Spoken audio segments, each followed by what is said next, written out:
안녕하세요. 드라마를 토파보는 잼잼 리뷰입니다. 7화 리뷰에서 내 이식은 아닌 것 같다고 말했는데 8화에서 성유한의 뇌를 정바름이 이식받았고 거기다가 그 수술을 집도한 의사가 한서준이라는 떡밥까지 등장했습니다. 마우스는 다양한 길을 열어두고 추리를 해야 하는 드라마인데 성급하게 내 이식은 아닌 것 같다고 말씀드렸던 점 정말 반성하겠습니다.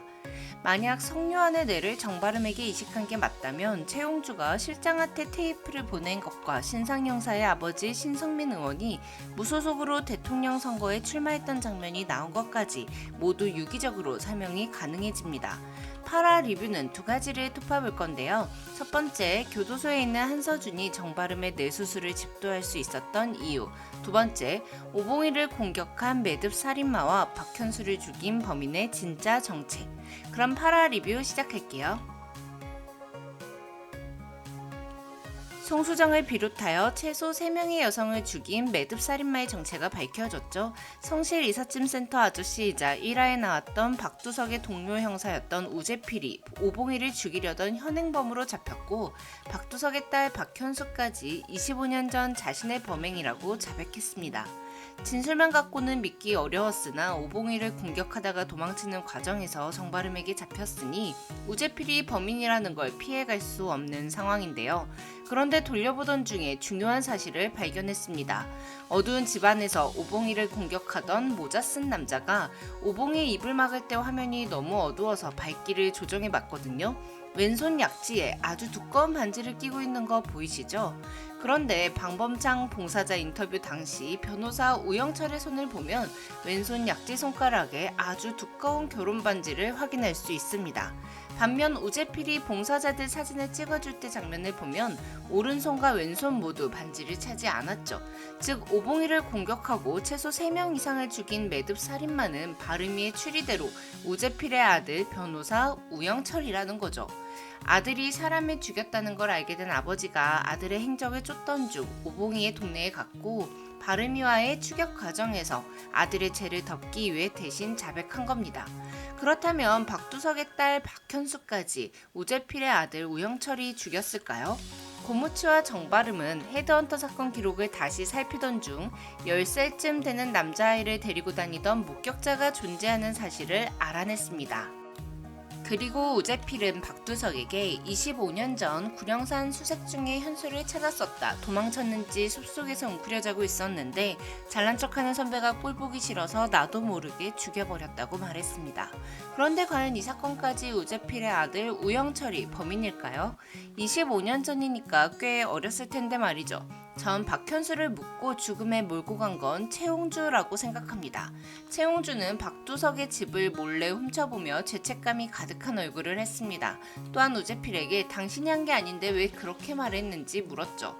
물론 최용주가 직접적으로 죽인 건 아니겠지만 매듭을 묶는 것 이상으로 결정적인 행동을 했을 것 같습니다. 한서준이 정바름의 뇌수술을 했다는 가정하에 사건을 재구성해볼게요. 성유한에게 공격당한 후 생명이 위태롭던 정바름. 의료진은 브리핑을 통해 정바름이 뇌수술을 몇 번을 더 해야 한다고 했습니다. 그동안 정바름은 점차 국민의 아들이 되어갔죠. 국민들은 정바름을 살려내라고 난리가 났는데 정바름을 수술한 의사의 힘만으로는 치료가 불가능하던 상황인 거죠. 대통령 선거가 1년밖에 남지 않았던 상황에서 여당은 인지도를 높이기 위해서는 정바름을 살려내야만 했습니다. 뇌수술 이후 정바름이 회복되었다는 걸 보여주기 위해 대통령 선거 직전 정바름을 복직시킨 것을 보면 여당은 정바름을 자신들의 권력 유지 수단으로 활용하고 있는 게 확실하죠. 다시 1년 전으로 돌아가서 마침 그때 최용주가 의문의 카세트 테이프를 청와대 비서실장한테 보냅니다. 최용주는 한서준이 데리고 다니며 미끼로 활용하던 아이였다는 게 밝혀졌죠. 최용주는 한서준이 피해자들의 머리를 갖고 뇌실험을 했다는 걸 알고 있는 사람입니다. 헤드헌터 한서준이 뇌실험을 하기 위해 피해자들의 머리를 보관했었다는 것에 대한 뇌피셜은 7화 리뷰에 담겨 있으니 참고해주세요. 최용준은 한서준이 피해자들에게 넘버링을 하고 실험 데이터를 카세트 테이프에 모두 기록했다는 걸 알고 있습니다. 최용준은 병실에 누워있는 성요한을 보며 이게 내가 너한테 마지막으로 해줄 수 있는 일이야 라고 말했는데요. 즉 최용주가 성요한에게 마지막으로 해줄 수 있는 일이 바로 너의 뇌만은 살려두는 것이라는 뜻인 거죠. 그렇게 최용주는 한서준이 감옥에 수감되기 이전 실험했던 뇌수술 데이터가 담겨있는 카세트 테이프를 익명으로 청와대 비서실장한테 보냅니다. 실장은 정발음을 살려서 현 정권의 지지율을 높여야 하는 순간에 헤드헌터 한서준이 뇌이식에 성공했다는 실험 내용이 담긴 카세트 테이프를 받았고 감옥에 있는 한서준에게 뇌이식 성공 가능 여부를 확인했을 것 같습니다. 하지만 누군가의 뇌를 정발음에게 이식하려면 두 가지 문제점이 있었습니다. 첫 번째는 이식받을 뇌가 필요하다는 것. 하지만 이 문제는 해결할 방법이 있긴 했습니다. 바로 성요한이었죠. 성요한은 생명의 끈을 놓지 않고 있었습니다. 성요한의 사인은 급성 폐혈증 쇼크사라고 밝혀졌었지만 실제로는 정발음에게 뇌를 이식하기 위해 의료진과 정부가 성요한의 목숨을 앗아간 거죠. 하지만 7명을 죽인 사이코패스라고 밝혀진 성요한의 뇌를 정발음에게 이식한다는 건 도의적으로 맞지 않잖아요.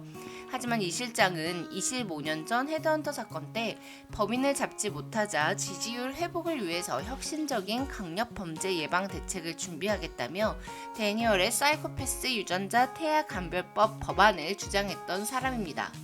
산모의 뱃속에 있을 때 태아가 사이코패스임이 확인되면 부모의 동의 없이 국가가 강제로 낙태를 할 수 있다는 법안이었습니다.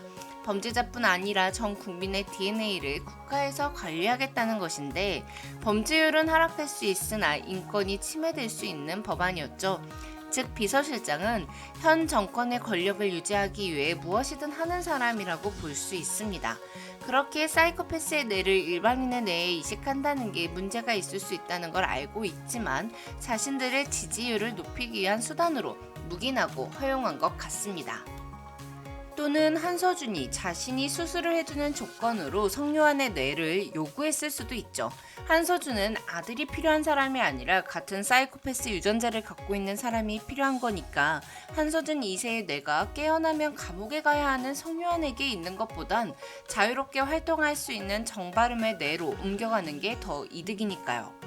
두 번째는 바로 수술을 한서준이 직접 집도해야 한다는 것이었죠. 그런데 오히려 이 부분은 정부가 개입했기 때문에 교도소에 있는 한서준이 교도소에서 나와 수술을 집도할 수 있었던 것입니다. 1화에 등장했던 신성민 의원 기억하시죠? 사이코패스 태아 감별법에 대한 법안 투표 시 마지막에 반대를 한 인물이었습니다.